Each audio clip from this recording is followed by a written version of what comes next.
मेरा नाम है राहुल जैन, मैं हूं एक सेबी रजिस्टर्ड रिसर्च एनालिस्ट। इस वीडियो का टाइटल है कि अगले 7 साल के लिए बेस्ट एसआईपी प्लान क्या होगा।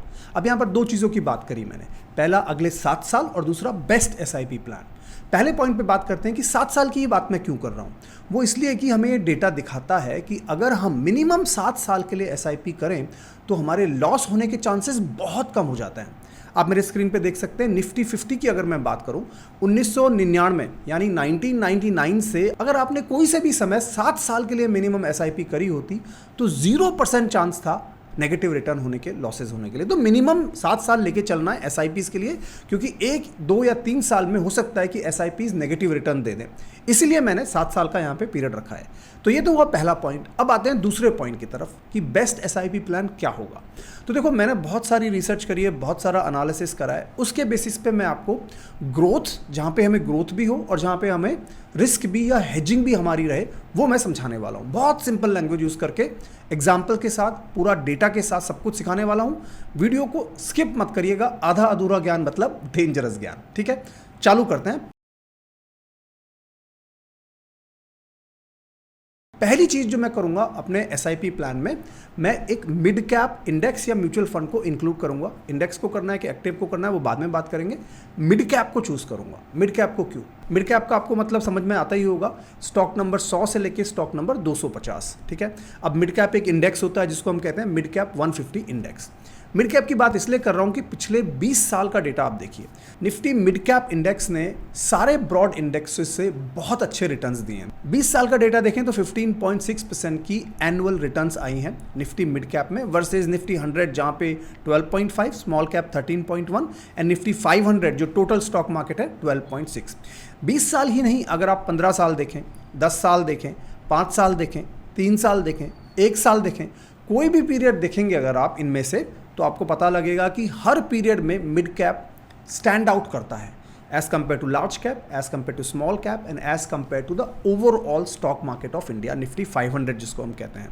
अगर हम वेल्थ की बात करें तो 20 सालों में, पिछले 20 सालों की अगर मैं बात करूं तो निफ्टी मिड कैप ने वेल्थ को 18 टाइम्स मल्टीप्लाई करा है। तो इसका मतलब क्या है?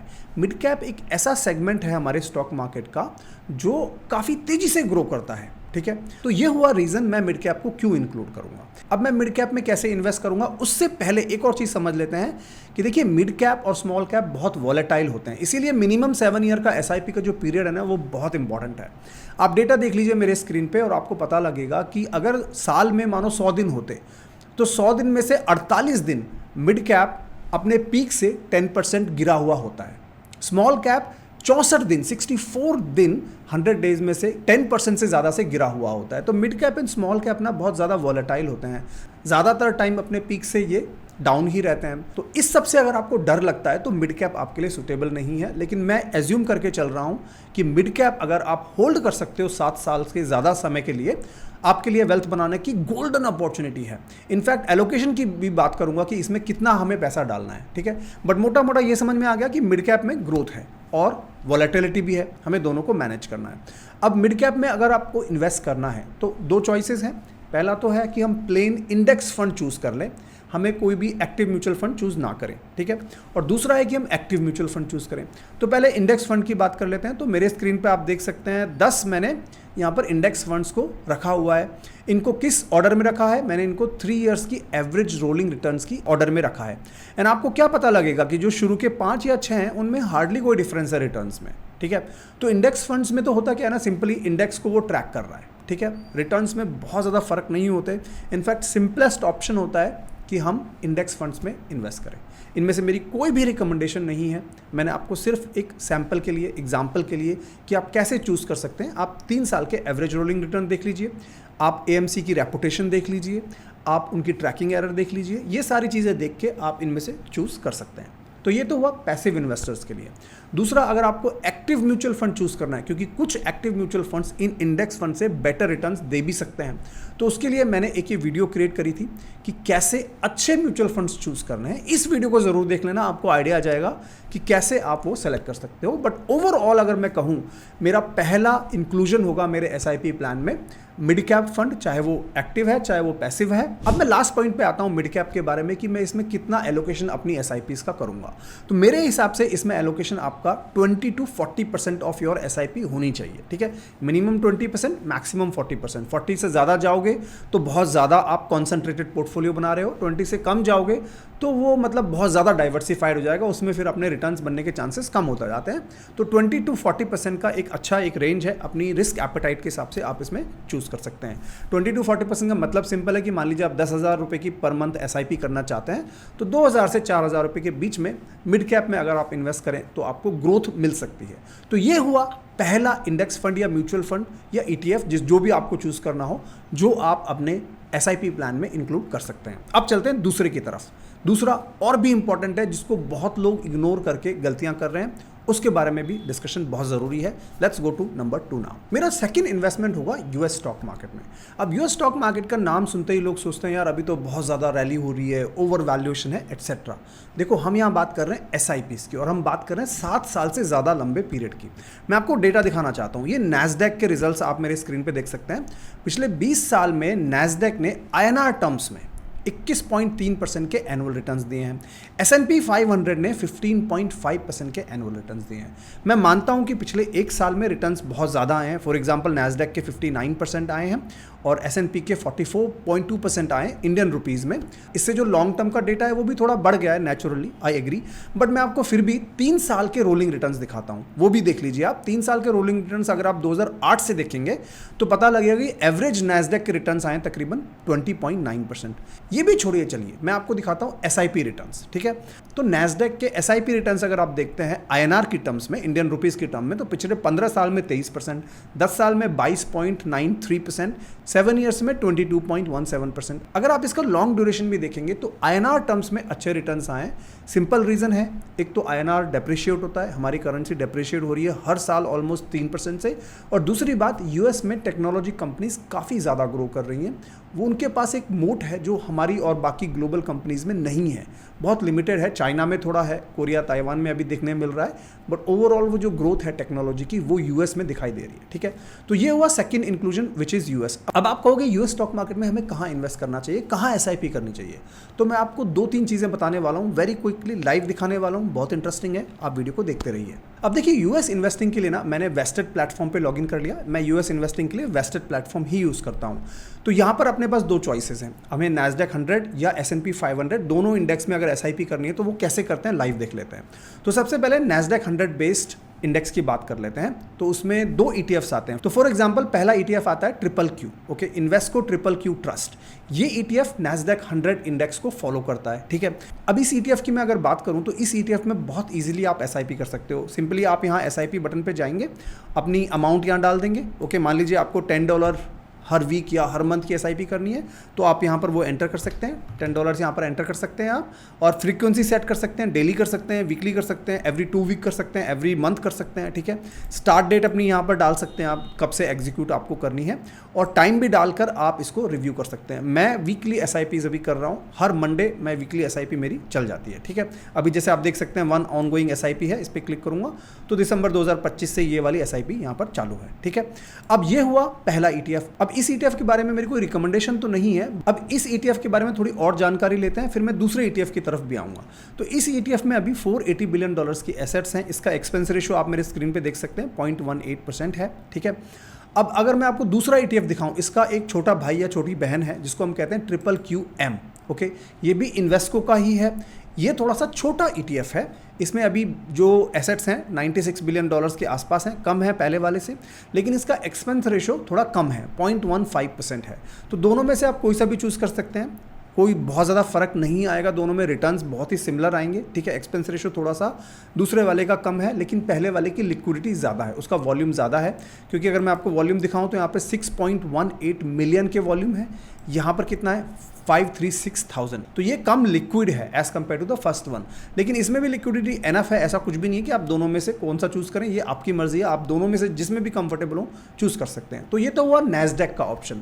अब दूसरा ऑप्शन आता है जिसको अगर मानो नैस्डैक में इन्वेस्ट ना करना हो, उसको लगता हो कि टेक्नोलॉजी अभी बहुत ज़्यादा आगे बढ़ गई है, रैली हो गई है, मुझे उसमें नहीं करना है, मुझे S&P 500 जो मच मोर डाइवर्सिफाइड है उसमें अगर इन्वेस्टमेंट्स करने हैं, तो उसके लिए एक ETF आता है, यहाँ पर मैं लॉगिन करके दिखाना चाहता हूँ आपको, VOO। अगर आप यहाँ पर टाइप करेंगे VOO, ये वैनगार्ड S&P 500 ETF है, बहुत ही बड़ा ETF है। इनफैक्ट आप इसकी टोटल एसेट्स देखिए, $1 ट्रिलियन हो चुका है। मतलब हमारी जो इकोनॉमी है, GDP है हमारी, $4 ट्रिलियन से थोड़ा सा ज़्यादा है शायद, और ये ऑलमोस्ट $1 ट्रिलियन का एक ETF है। मान के चलिए कि कितना पैसा इस वैनगार्ड के ETF में लगता है, बहुत ज़बरदस्त पैसा लगता है।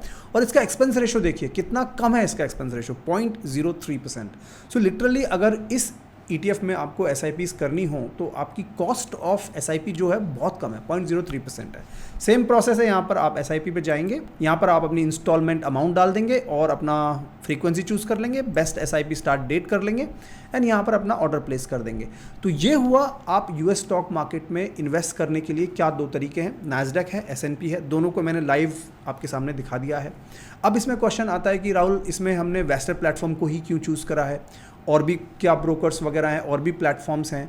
तो मैंने एक ये वीडियो बनाई थी अपने चैनल पे, इस वीडियो में मैंने US स्टॉक मार्केट में SIP का सही तरीका अच्छे से एक्सप्लेन करा। ये सारे जो पॉइंट्स हैं ना आपके, ये डाउट्स क्लियर कर देंगे कि वाई वेस्टेड, मैंने वेस्टेड को क्यों चूज़ करा है, ठीक है। और भी जो SIP की नुआंसेस हैं वो मैंने इस वीडियो में अच्छे से क्लैरिफाई करा है। इस वीडियो का लिंक भी मैंने डिस्क्रिप्शन पिंड कमेंट में डाल दिया है, वेस्टेड का लिंक भी मैंने डिस्क्रिप्शन या पिंड कमेंट में डाल दिया है। अगर आप मेरा लिंक यूज़ करते हैं वेस्टेड का अकाउंट ओपन करने के लिए, तो वेस्टेड की तरफ से आपको $10 का बोनस मिल जाएगा एज सून एज आप अपना पहला अमाउंट ऐड करेंगे, फंड्स ऐड करेंगे वेस्टेड में। वेस्टेड का अकाउंट कैसे खोलना है, उसमें अपने फंड्स को ट्रांसफ़र कैसे करना है, वो सारा भी मैंने इस डिटेल्ड वीडियो में समझाया है। तो आप वहाँ से ये वीडियो देख के अपना वेस्टेड का अकाउंट खोल लीजिएगा और अपने फंड्स ट्रांसफ़र करके $10 ले सकते हैं आप। ये हुआ second inclusion in the portfolio. अब ये जो दोनों बात मैंने करी ना, मिड कैप्स की और मैंने US स्टॉक मार्केट की, ये दोनों बहुत ही ग्रोथ ओरिएंटेड हैं, ठीक है। इनमें मेरे हिसाब से आने वाले 7 साल या 10 साल अगर मैं मान के चलूँ तो ग्रोथ इनमें होने वाली है, ठीक है। अब ये तो हुआ हमारा पोर्टफोलियो ग्रोथ का। इसमें भी US में हमें कितना एलोकेट करना है, हाँ एक चीज़ मैं भूल गया कि US में कितना एलोकेट करना है। तो US स्टॉक मार्केट में आप 10 to 30% का एलोकेशन रख सकते हैं, मिनिमम 10%, मैक्सिमम 30% मेरे हिसाब से, क्योंकि आप 10% से कम करोगे तो ग्रोथ नहीं होगी और 30% से ज़्यादा करोगे तो आप ओवर कॉन्सेंट्रेटेड हो सकते हो US स्टॉक मार्केट में, तो वो आप एक अवॉइड करें, ठीक है। तो ये हुआ हमारी ग्रोथ की बात। US stock market and mid cap दोनों में ग्रोथ हमें दिखती है आगे 7 या 10 साल का अगर हम टाइम होराइजन लेके चलें तो।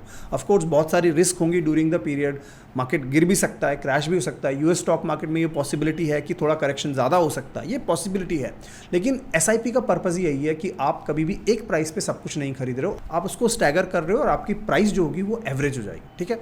तो ये हुए दो चीज़ें। अब हम बात करते हैं कि हमारे पोर्टफोलियो को कैसे हम डी-रिस्क करें और उसको हेज करें, क्योंकि ऐसा नहीं है ना कि हम सारी चीज़ें एक ग्रोथ में लगा दिया और मानो कि इंडियन स्टॉक मार्केट भी करेक्ट हो गया और US स्टॉक मार्केट भी करेक्ट हो गया तो हमारा पोर्टफोलियो ओवरऑल नेगेटिव हो जाएगा। और जब नेगेटिव हो जाता है तो हम SIPs को छोड़ देंगे या SIPs को पॉज कर देंगे या फिर हम SIP से डर के भाग जाएंगे। वो हमें नहीं करना है। तो उसके लिए अगली 2 बातें हैं वो हमें हमारे SIP प्लान में इंक्लूड करनी है। तो चलते हैं पहले तीसरे पॉइंट की तरफ। वो क्या है, वो सिंपल है, वो है गोल्ड। देखिए हर एक पोर्टफोलियो चाहे SIP है चाहे लमसम है, उसमें गोल्ड का इंक्लूजन बहुत ज़रूरी है। उसके 4 कारण हैं। पहला डाइवर्सिफिकेशन है, ठीक है। दूसरा हेज है, इन्फ्लेशन को बीट करने का गोल्ड बहुत अच्छा तरीका है। और तीसरा है कि गोल्ड एक ऐसी चीज़ है जो यूनिवर्सली एक्सेप्टेड है, ठीक है।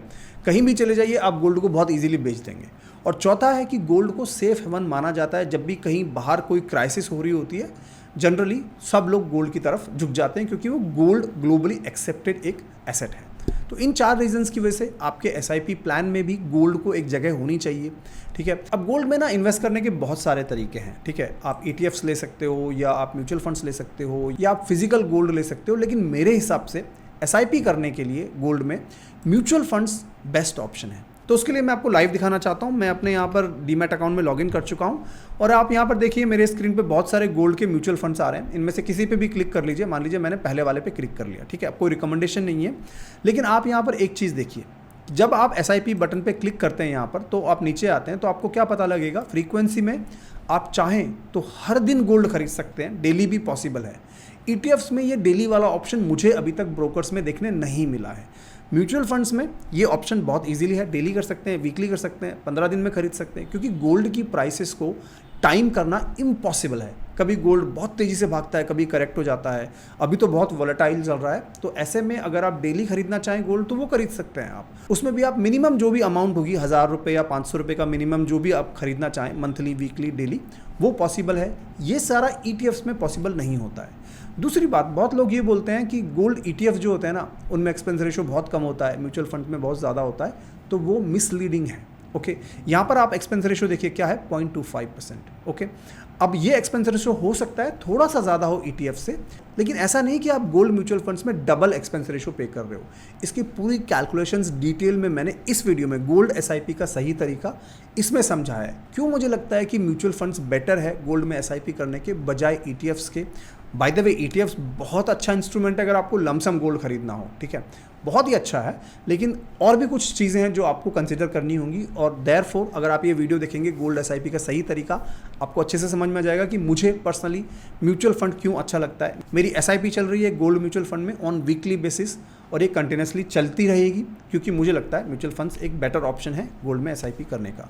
तो ये हुआ तीसरा इंस्ट्रूमेंट आपके SIP प्लान के लिए। लेकिन इसमें भी एलोकेशन कितना रखना है, तो 10% टू 20% गोल्ड में एलोकेशन होना चाहिए, मिनिमम 10%, मैक्सिमम 20%, उससे ज़्यादा फिर इसमें ग्रोथ नहीं आएगी, ठीक है। बाकी ओवरऑल अगर आप देखेंगे तो अब तक हमारे पास 40 टू 90% का एक पोर्टफोलियो बन चुका है। तो ये हुआ तीसरा ऑप्शन, गोल्ड। अब तक वीडियो पसंद आ रही है तो लाइक करते जाइएगा, कमेंट्स में थैंक यू लिख दीजिएगा, हमारे लिए मोटिवेशन हो जाता है। हम बहुत सारी रिसर्च करके आपको एक अच्छी पैकेज्ड फॉर्म में वीडियो लेके आते हैं। अब चलते हैं हमारे SIP प्लान का जो फोर्थ एसेट है, फोर्थ इन्वेस्टमेंट है, उसकी तरफ। ये भी बहुत इंपॉर्टेंट है, जिसको बहुत लोग इग्नोर करते हैं, तो इसको भी देख लेते हैं। चौथा इन्वेस्टमेंट आता है मेरे हिसाब से बैलेंस एडवांटेज फंड्स। बिकॉज अगर हम सारा पैसा स्टॉक मार्केट, चाहे वो इंडियन स्टॉक मार्केट है, US स्टॉक मार्केट है, और गोल्ड में डाल देंगे तो हमारा पोर्टफोलियो इनकम्प्लीट है। क्यों? क्योंकि उसमें डेट कंपोनेंट नहीं है। डेट एक ऐसा कंपोनेंट है जो आपके पोर्टफोलियो को स्टेबिलिटी देता है, उसको कुशन देता है। जब भी मार्केट बहुत तेज़ी से गिरता है या गोल्ड तेज़ी से गिरता है, तो अपने पोर्टफोलियो को संभालने के लिए हमें कुछ डेट कंपोनेंट चाहिए होता है। अब उसमें कितना डेट होना चाहिए, यही चीज़ हम अपने एक प्रोफेशनल फंड मैनेजर को देंगे मैनेज करने के लिए। हम खुद से मैनेज नहीं करेंगे, क्योंकि डेट को मैनेज करना बहुत मुश्किल है, बहुत कॉम्प्लिकेटेड है। मेरे हिसाब से इक्विटी से ज़्यादा कॉम्प्लिकेटेड डेट है, क्योंकि इसमें इंटरेस्ट रेट बहुत ऊपर नीचे होती रहती हैं और हमें फिक्स रिटर्न्स चाहिए होते हैं। तो बैलेंस एडवांटेज फंड्स इस काम को ही करते हैं। इसमें इक्विटी भी होती है, स्टॉक्स भी होते हैं और डेट भी होता है। और सबसे बड़ी बात होती है कि फंड मैनेजर डिसाइड करता है कि कब कितना इक्विटी होना चाहिए, कब कितना डेट होना चाहिए। एग्जाम्पल से देख लेते हैं। तो आप मेरे यहाँ पर चार्ट देखिए, तो इसमें आपको दिखाई देगा कि यहाँ पर जो ब्लू लाइन है वो क्या है, सेंसेक्स है, और जो ये ऑरेंज बार्स दिखाई दे रही हैं, ये दिखाई दे रहे हैं कि कितना इक्विटी का एलोकेशन है, कितने स्टॉक्स उसमें हैं। फॉर एग्जांपल यहाँ पर देखते हैं हम, जैसे ही यहाँ पर देखिए 2023 के बाद सेंसेक्स में काफ़ी तेज़ी आई, तो क्या हुआ, यहाँ पर ये ऑरेंज बार्स कम होने लगी, मतलब इक्विटी का एलोकेशन कम होने लगा। इनफैक्ट 50% तक पहुँच गया है, ठीक है। पर जैसे ही यहाँ पर देखिए सेंसेक्स में गिरावट आई, यहाँ पर आप देख सकते हैं 2025 दिसंबर के बाद से जैसे ही गिरावट आई, इक्विटी का एलोकेशन बढ़ गया वापस से। तो यहाँ पर हो क्या रहा है कि फंड मैनेजर डिसाइड कर रहा है कि जब सेंसेक्स गिर जाता है तो क्या करता है, सेंसेक्स में इक्विटी में और एलोकेशन बढ़ा देता है, और जब अगर सेंसेक्स बहुत तेज़ी से बढ़ रहा है तो उसमें एलोकेशन कम करके अपना पैसा डेट में मूव कर देता है, जिससे आपका पोर्टफोलियो सेफ रहे। और दूसरी बड़ी बात जो मैं दिखाना चाहता हूँ, ये देखिए एक सैम्पल बैलेंस एडवांटेज फंड है, HDFC का सैम्पल है, कोई रिकमेंडेशन नहीं है, कोई प्रमोशन नहीं है। आप यहाँ पर देखिए हो क्या रहा है, इनका एलोकेशन देखें, इक्विटी में कहाँ इन्वेस्ट करते हैं ये लोग। तो ज़्यादातर जो बैलेंस एडवांटेज फंड्स हैं, या जो फेमस हैं, या जो अच्छे बैलेंस एडवांटेज फंड्स हैं, ये majority of the money large caps में ही डालते हैं। तो देखिए लार्ज कैप का एलोकेशन 51%, 53%, 52% है। मिड कैप और स्मॉल कैप में एलोकेशन काफ़ी कम होता है, ऑलमोस्ट 15%, 8% अगर इनको दोनों को मिलाएं। मैक्सिमम 20% तक आपको इसमें mid cap and small cap का एलोकेशन मिलेगा। और ये बहुत इंपॉर्टेंट है, क्योंकि हम जो बेस्ट SIP प्लान डिस्कस कर रहे हैं यहाँ पे, उनमें इफ़ यू रिमेंबर पहला वाला हमारा एसेट कौन सा था, मिड कैप। वहाँ हमें क्या मिल रही, तो ग्रोथ।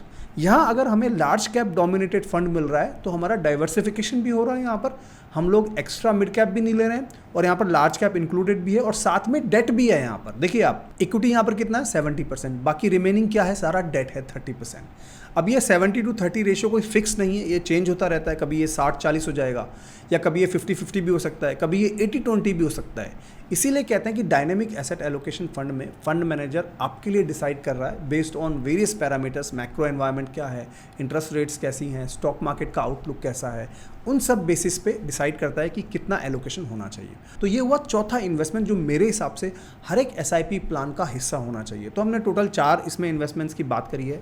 मिड कैप को मैंने समझाया, यूएस स्टॉक मार्केट को मैंने आपको समझाया, गोल्ड का भी मैंने आपको रैशनल दिया और चौथा बैलेंस एडवांटेज फंड का भी मैंने आपको रैशनल दिया। अब इसमें बहुत सारी चीज़ें नहीं आई होंगी, फॉर एग्जांपल फ्लेक्सी कैप नहीं आया होगा, मल्टी कैप नहीं आया होगा, ठीक है, स्मॉल कैप नहीं आया होगा। There are reasons for it because ये एसआईपी का प्लान है। यहाँ पर मैंने आपको ग्रोथ वाली 2 एसेट्स दी हैं, मिड कैप और यूएस स्टॉक मार्केट, और यहाँ पर दूसरी तरफ मैंने गोल्ड और बैलेंस एडवांटेज फंड को रखा है जो आपको एक तरह से हेजिंग देगा, आपके पोर्टफोलियो को कंजर्वेटिव बनाकर रिस्क को अवॉइड करने की कोशिश करेगा। अब आप सब कुछ इसमें डाल दोगे, फ्लेक्सी भी डाल दोगे, मल्टी भी डाल दोगे, तो फिर वो एक एसआईपी प्लान नहीं है, वो एक खिचड़ी है। हम नहीं चाहते कि खिचड़ी बने, हम एक समझकर ग्रोथ और रिस्क दोनों को मैनेज करते हुए चलें। इस पूरी वीडियो में कोशिश ये करिए कि डेटा के साथ आपको कुछ समझाने की कोशिश करिए। अपने फ्रेंड्स फैमिली के साथ ये वीडियो ज़रूर शेयर कर दीजिएगा जिससे कि सबको अच्छी एजुकेशन मिल जाए, और कमेंट्स में एक थैंक यू लिख दीजिएगा, मेरी और मेरी टीम के लिए मोटिवेशन हो जाती है। चैनल को सब्सक्राइब करके अपना सपोर्ट दिखाइए। मैं आपसे फिर मुलाकात करूँगा, तब तक के लिए जय हिंद, जय भारत।